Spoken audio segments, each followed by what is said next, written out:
Amen. Il est important que nous travaillions. Aujourd'hui, on va étudier cela et on va comprendre certaines choses. La prière, comme la Bible nous dit, c'est parler à Dieu ou c'est parler avec Dieu. Il y a différents types de prières. Mais ce que nous allons étudier aujourd'hui, c'est une prière générale, globale, mais importante.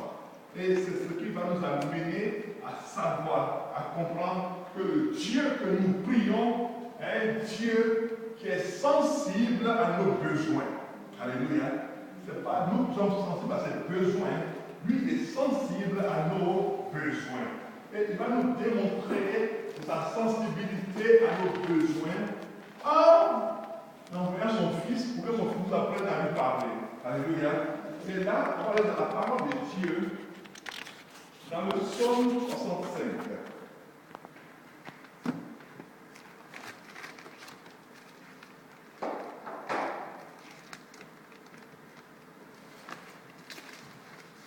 Dans le psaume 65, il y a une merveilleuse phrase qui dit ceci. C'est vraiment merveilleux comme phrase. Le psaume 65, le verset 3, qui dit ceci. Oh, toi qui écoutes la prière, tous les hommes viendront à toi. Alléluia. Donc, toi qui écoutes la prière, tous les hommes, toutes les femmes, tous les enfants ils viendront à toi. Mais s'ils n'écoutaient pas la prière, qui irait vers lui? C'est parce qu'il écoute la prière que les hommes vont aller à lui. C'est pas lui qui a dit, faites vos besoins par des prières et des supplications. Donc, ce qui veut dire que Dieu écoute la prière. La prière, c'est s'adresser à Dieu selon un besoin ou être reconnaissant à Dieu selon le besoin auquel il a pourvu. Donc, nous avons cette prière, cette relation de prière. La prière et ses effets. Donc, ce qui veut dire que la prière produit des effets. Qu'est-ce qu'on peut entendre par produire des effets? La prière donne naissance à des effets. La prière donne naissance à des réponses. La prière donne naissance. Oui, c'est la prière qui donne naissance. Si tu ne pries pas, il ne peut naître. Il faut prier pour qu'il y ait une naissance. Il faut prier pour qu'il y ait une réponse. La naissance, c'est la réponse. Même le silence de Dieu est une réponse. Parce que nous, on veut voir en tout quelque chose, si Dieu n'a pas répondu. Donc, non, il faut savoir qu'il y a prié et puis il a laissé Dieu répondre. Donc, oh, toi qui écoutes. Donc, la première chose que nous découvrons dans ce passage, c'est que Dieu écoute. Et qu'est-ce que nous allons comprendre dans ce passage de Dieu écoute? Ça veut dire que Dieu, la première chose de Dieu qui écoute, ça veut dire que Dieu est sensible à nos besoins. Donc, quand quelqu'un écoute, il devient sensible à tes besoins. Dieu est sensible à tes préoccupations. Il ne t'écoute pas pour s'en foutre, il écoute pour savoir exactement quel est ton véritable, pour identifier ton besoin. Dieu veut identifier ton besoin. Oh, toi qui écoutes la prière. Donc, dans la prière, il y a plusieurs choses que Dieu veut identifier. Est-ce que une prière conversationnelle? Est-ce une prière d'intercession? Est-ce une prière qui est dirigée vers quelque chose, quelqu'un? Dieu veut écouter. Oh, toi qui écoutes la prière. Donc, dans le fait d'écouter, il y a la première chose qui est Dieu est sensible à ta préoccupation. La deuxième, c'est que Dieu se dispose. Parce que pour t'écouter, il faut se disposer.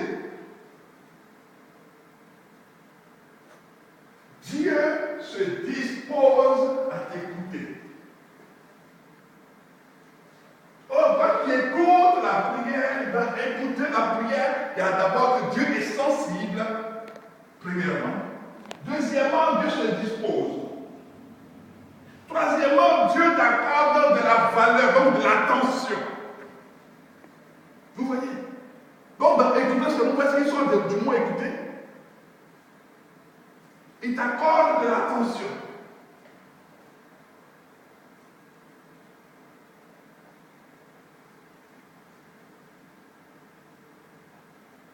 C'est-à-dire que pour toi, Dieu arrête son activité pour être à ta disposition. Donc il t'accorde, parce que tu peux chercher à rencontrer un pasteur, il n'a pas ton temps. Tu peux chercher à rencontrer une soeur, elle n'a pas ton temps. Mais Dieu, lui, il a ton temps. Donc il écoute, parce qu'il a ton temps. Il dit, mais qu'est-ce que mon fils veut me dire? Qu'est-ce que ma fille veut me dire? Qu'est-ce que cette église, cette communauté veut me dire?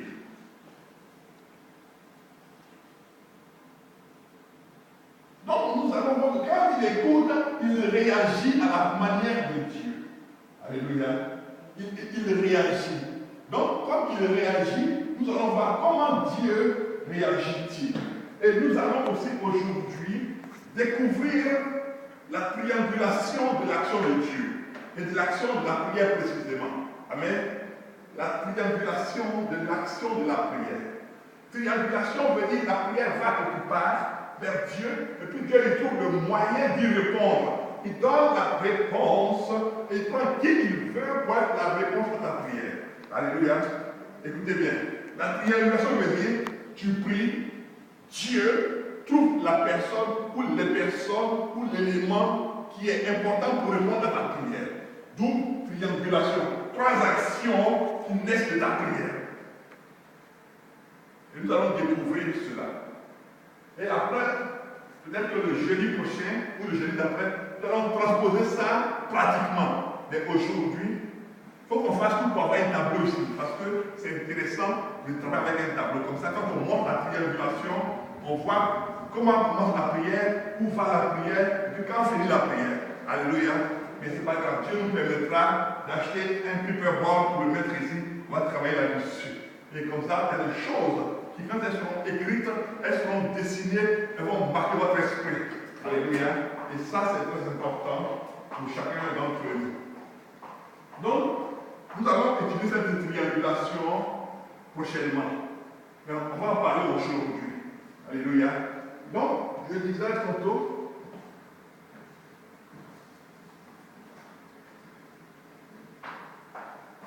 on va voir quelque chose. Dieu écoute. Amen. Allons dans l'acte des apôtres.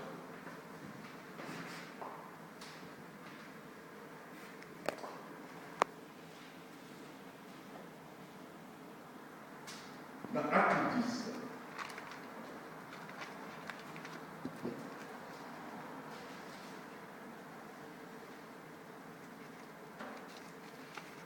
Je lis à partir du verset 9. Le lendemain, comme il était en route et qu'il approchait de la ville, Pierre monta sur le toit. Vers la 6e heure, il eut faim et voulut manger. Pendant qu'on lui préparait à manger, Pierre tomba en extase.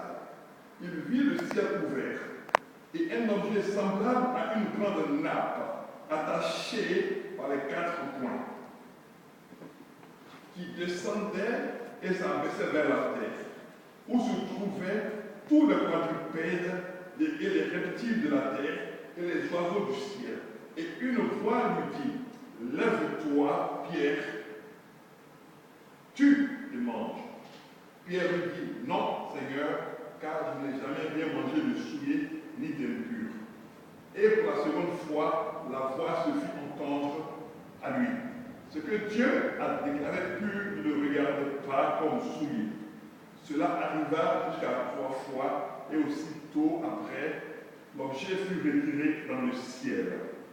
Tandis que Pierre ne savait en lui-même que penser de la vision qu'il avait eue, voici les hommes envoyés par Corneille, s'étant informés de la maison de Simon, se présentèrent à la porte et demandèrent à haute voix si c'était là que logeait Simon, surnommé Pierre. Et comme Pierre était à réfléchir sur la vision, l'Esprit lui dit, voici 3 hommes te demandent, lève-toi, descends et pars avec eux sans hésiter, car c'est moi qui les ai envoyés. Alléluia. Regardez une chose déjà. La première chose que nous voyons, C'est Pierre qui montre pour faire quoi? Pour prier. Alléluia. Voici une chose qui est importante. Je veux vous donner cette information, vous qui êtes présents ici. Vous savez, on ne peut être sensible à la chose de Dieu et à la voix de Dieu que quand on se lève pour prier soi-même. Quand on se lève soi-même pour prier, pour être en relation avec Dieu, nos oreilles physiques et notre oreille spirituelle s'habituent à la voix de Dieu. Premièrement. Deuxièmement, Dieu fera de nous ce que Dieu veut. Qu'est-ce que ça veut dire? Là, nous voyons Pierre qui monte pour aller prier à la 6e heure. Mais qui a habitué Pierre à prier le matin? C'est Jésus. La Bible dit dans Marc 1 que Jésus se levait pour aller prier. Donc Pierre aussi a commencé à aller prier. Jésus allait prier pour dire à son Père quelle est la feuille de route de ce jour. Et lui rendait compte de la journée s'est bien passée, il y a eu des guérisons, des délivrances, des restaurations, de la résurrection, des lépreux purifiés, des boiteux marchent, et ainsi de suite. Les aveugles voient, les muets parlent, les sourds entendent, et son père lui donnait la fiche de route de la journée. Et Pierre aussi faisait maintenant la même chose pour aller dire au Seigneur qui est assis dans les lieux élevés, à la voix de Dieu le Père, pour lui dire, Seigneur, voici maintenant je viens, moi Pierre, ton serviteur, prendre la feuille de route pour que je puisse aller au travail selon le plan que tu as défini. Alors pendant que Pierre demande la feuille de route, il y a des gens qui le cherchent. Tant que tu ne seras pas dans la présence de Dieu, personne ne te cherchera. C'est-à-dire que ta vie et ta personne n'intéresseront personne. Tant que tu n'es pas dans la présence de Dieu, ta vie et ta personne n'intéressera personne. Mais si tu es dans la présence de Dieu, si tu es dans l'intimité de Dieu, alors là, ta vie et ta personne intéresseront ceux qui vont venir. Pierre est en train de prier. Pendant qu'il le prie, il y a des personnes qui le cherchent. C'est dans l'intimité de Dieu que ta nature change. C'est dans l'intimité de Dieu que ta personne change, que ta personnalité change, que tout en toi change et que Dieu s'investit en toi plus que tu ne peux l'imaginer. C'est dans l'intimité de Dieu que ce changement s'opère. Il ne s'opère pas par un chirurgien, il ne s'opère pas par un médecin. Non, il s'opère par la présence de Dieu qui apporte dans ta vie afin que ta vie apporte à d'autres personnes ce que Dieu a prévu que ta vie puisse apporter. Pierre, il n'était au courant de personne, il n'était au courant de rien, mais il connaissait Dieu, il connaissait Jésus. Pierre a marché avec Jésus pendant 3 ans. Et nous, on a marché avec Jésus pendant des années. Est-ce que cela a changé notre vie? On va dire, mais Jésus n'était pas avec nous physiquement, mais il était plus avec nous parce qu'il était plus avec nous qu'avec Pierre. Et Pierre qui est en train de prier, et des gens le cherchent. Tant que tu ne seras pas en train de prier, personne ne te cherchera. Tant que tu ne seras pas en train d'être dans la présence de Dieu, dans l'intimité de Dieu, personne ne te cherchera. Parce que ta vie ne peut pas influencer notre vie. Il faut que ta vie elle-même ait été influencée pour que tu puisses influencer notre vie. La prière, qu'est-ce que ça fait? La prière a des effets qu'on ne peut pas imaginer. Pierre en train de prier, on le cherche. Allons par la suite. Elle est pas plus intéressante.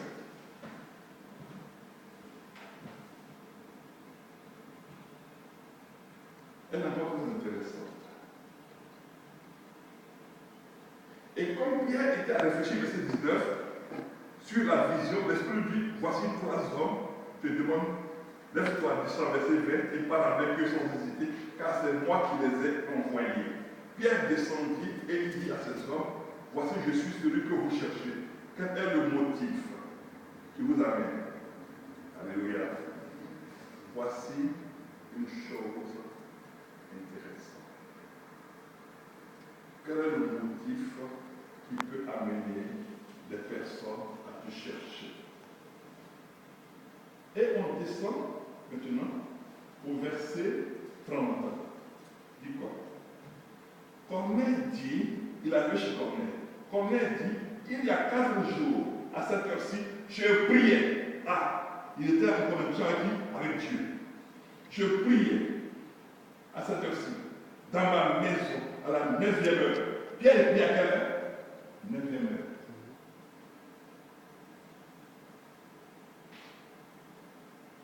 Corneille priait à la 9e heure.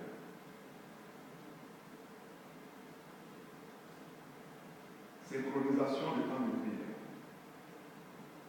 Dieu synchronise tous ceux qui prient à une certaine heure, selon le besoin de l'un et de l'autre. Ce qui veut dire que quand tu es en train de prier, Dieu va faire quelque chose par rapport à toi ou par rapport à quelqu'un. Continuons, on va comprendre en profondeur. Et voici, un homme vêtu d'un habit éclatant se présenta devant moi et dit, Corneille, ta prière a été exaucée. Et Dieu s'est souvenu de tes aumônes. Donc ta prière a eu quoi? Des effets. Ta prière, ta relation avec Dieu a donné naissance à quoi? La première naissance que la prière donne, c'est la venue de l'ange. Sa prière a donné naissance à un déplacement en Jésus. La prière de Corneille et ses aumônes ont donné naissance à la venue pour le premier effet.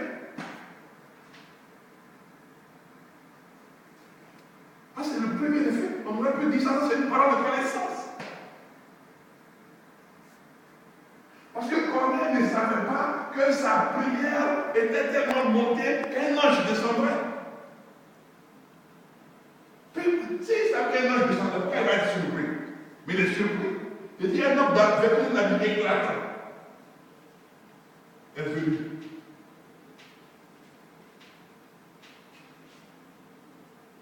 Aujourd'hui, Dieu n'envoie plus souvent des anges avec des habits éclatants. Mais il envoie des personnes en chair et en os pour aller te visiter. Continuons, j'ai donné tout à l'heure un témoignage par rapport à cela. Connais ta prière, verset 31, ta prière a été exaucée. Et Dieu s'est souvenu des aumônes. Envoie donc à Joppé et fait venir Simon, surnommé Pierre. Il est logé dans la maison de Simon Corrier, près de la mer. Aussitôt, j'ai envoyé vers toi et tu as bien fait de venir. Maintenant, donc, nous sommes tous devant Dieu. Donc, quand on prie, on est tous devant qui? Devant Dieu. Donc, maintenant, on identifie la personne à laquelle on adresse nos prières. Avant, ce n'était pas identifié, on priait. Là, il dit, nous sommes maintenant devant Dieu. Donc, toi, tu priais à la 9e heure. Moi, je priais à la 9e heure. Et Dieu m'a appelé à te chercher. Et maintenant que tu es venu, nous sommes ensemble devant Dieu. C'est pour cela qu'il ne faut pas que vous regardiez au nom que vous pouvez être. À partir du moment où toi tu quittes ta maison, lorsqu'il s'appelle que vous venez dans ce lieu, vous êtes devant Dieu. Vous êtes dans la présence de Dieu. Donc je voudrais donner ce témoignage. Il y a quelques années en arrière, j'ai rencontré 2 jeunes femmes originaires de la Côte d'Ivoire. Je suis l'escalator de Saint-Michel. Et ces 2 jeunes femmes, elles parlaient avec beaucoup de délectation, beaucoup d'amour, beaucoup de joie de Jésus-Christ. Wow. Mais elles avaient plaisir à parler de Jésus. Et je me suis approché d'elles. Ah, mais c'est bien, vous parlez du Seigneur, c'est bien.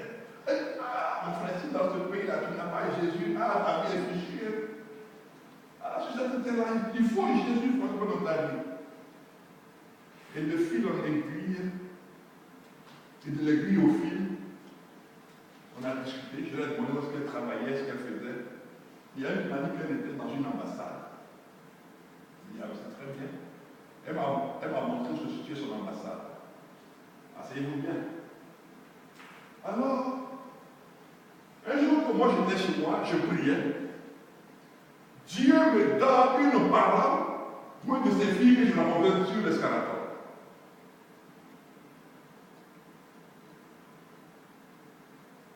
Donc, je quitte chez moi pour aller la trouver dans son lieu de travail. Donc, je traverse tout Paris. J'arrive et je vois telle personne. Il me dit, ah oui, mais cette personne, elle est dans tel bureau. Je vais la voir. C'était sous la pluie. Je vais la voir. Je lui dis, mais est-ce que je peux te parler? Elle dit, monsieur. Et voici le Seigneur m'a donné un message pour toi. Elle s'est assise. Quand elle a écouté le message, elle a dit merci. J'aurais besoin d'entendre ça. Mais qu'est-ce que ça veut dire? Tout à l'heure, j'ai parlé de la triangulation. Vous savez, souvent on veut toucher des personnes. Souvent on veut atteindre des personnes. Mais physiquement, on ne peut pas les atteindre. Physiquement, on ne peut pas les approcher. Mais c'est celui-là ou celle-là que tu ne peux pas approcher, que tu ne peux pas voir, que tu ne peux pas toucher, la prière peut toucher la personne. Vous comprenez maintenant? Quel que soit le lieu où cette personne peut se trouver. C'est-à-dire, elle peut être dans un endroit qui est hermétiquement fermé, même dans une boîte de sardines. Elle peut être dedans, enfermée. Mais toi, tu n'es pas avec elle dans la boîte de sardines. Mais le lieu dans lequel tu te trouves, le lieu où tu te trouves, peu importe où tu te trouves, mais lorsque tu vas ouvrir la bouche et parler au Dieu des cieux, quand elle a dit j'étais dans la présence de Dieu, il ne savait pas où habiter Pierre. Il ne savait pas comment faire pour toucher Pierre. Mais Dieu savait où était Pierre. Et Dieu savait à quel Pierre avait rendez-vous avec lui. Donc, ce qui veut dire, souvent on veut que des personnes soient touchées, on veut leur parler. Non, il faut que tu saches que ta prière va faire un effet lorsque tu vas libérer la parole. Tu vas libérer la parole sur la vie de quelqu'un, qu'elle soit présente ou absente, qu'elle soit près ou lointaine. La distance n'a rien à voir avec la prière que tu vas effectuer. La distance n'a rien à voir. Ta prière ne prend pas de visa, ta prière ne prend pas de billet d'avion, ta prière ne prend pas de voiture, elle ne prend pas d'avion, elle ne prend pas de bateau, elle ne prend pas de train, elle ne prend pas de métro, elle ne prend pas de tramway. Mais quand tu décroches la prière, elle arrive à toucher la cible pour laquelle tu l'as sortie. Voici l'effet que fait la prière. Vous voyez? C'est cela. La prière ne s'arrête pas à la frontière.